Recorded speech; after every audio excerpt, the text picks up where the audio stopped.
కాగా Maoist party ప్రకటన తర్వాత బస్తర్ ఐజీ సుందర్ రాజ్ సైతం ఈ విషయాన్ని ధృవీకరించారు. ఎన్కౌంటర్ తర్వాత తమకు 12 మంది మృతదేహాలు మాత్రమే లభించాయన్నారు. వారిలో 10 మందిని గుర్తించామని, ఇంకా 2 వివరాలు తెలియాల్సి ఉందని తెలిపారు.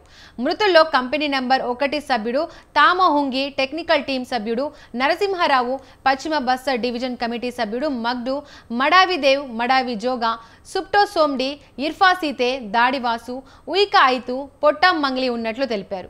దామోదర్ మృతితో తెలంగాణ ఛత్తీస్గఢ్ సరిహద్దు నక్సల్ ఉద్యమానికి ఇది పెద్ద దెబ్బ అని సుందర్ రాజ్ ప్రకటించారు.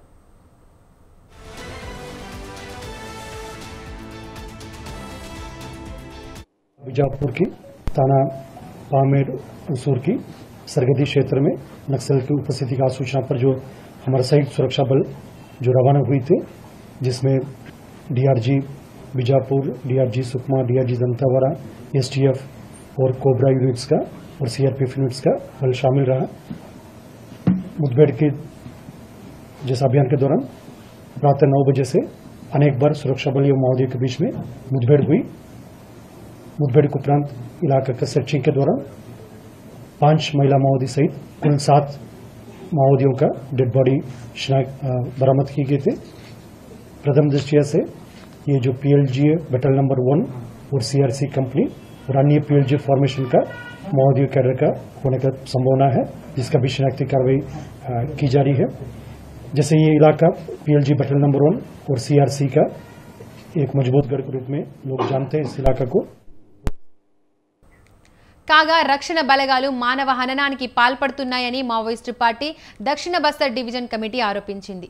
దామోదర్ విరోచితంగా పోరాడి చనిపోయారని దక్షిణ బస్తర్ డివిజన్ కమిటీ కార్యదర్శి గంగ ప్రకటనలో తెలిపారు. దాడిని తిప్పికొట్టే క్రమంలో రక్షణ బలగాలకు చెందిన 5గురు మృతి చెందారని, పలువురు తీవ్రంగా గాయపడ్డారని తెలిపారు. పోలీసులు తమ వైఫల్యాన్ని దాచిపెట్టేందుకు అమాయకులైన గ్రామీణ ప్రజలపై దాడులు జరిపారని పేర్కొన్నారు. గ్రామస్తులపై నక్సలైట్ల ముద్ర వేసి తమతో తీసుకెళ్లారని ఆరోపించారు. ద్విచక్ర వాహనాలు, ట్రాక్టర్లను భద్రతా బలగాలు తగలబెట్టాయని ఆరోపించారు. ఈ ఆపరేషన్లో దంతేవాడ డీఐజీ కమలేషన్ కశ్యప్, బీజాపూర్ ఎస్పీ జితేంద్ర యాదవ్ నేతృత్వంలో 50,000 మందికి పైగా భద్రతా బలగాలు అత్యాధునిక ఆయుధాలతో దాడికి పాల్పడ్డాయని పేర్కొన్నారు.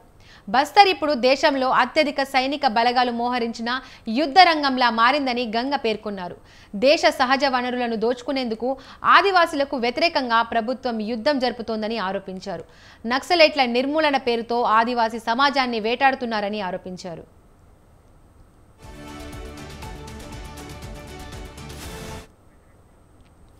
అయితే ఎన్కౌంటర్లో 5గురు పోలీసులు మృతి చెందినట్లు మావోయిస్టు పార్టీ చెబుతోంది. కానీ ఈ విషయంపై పోలీసులు ఎలాంటి ప్రకటన చేయకపోవడం పలు అనుమానాలకు తావిస్తోంది.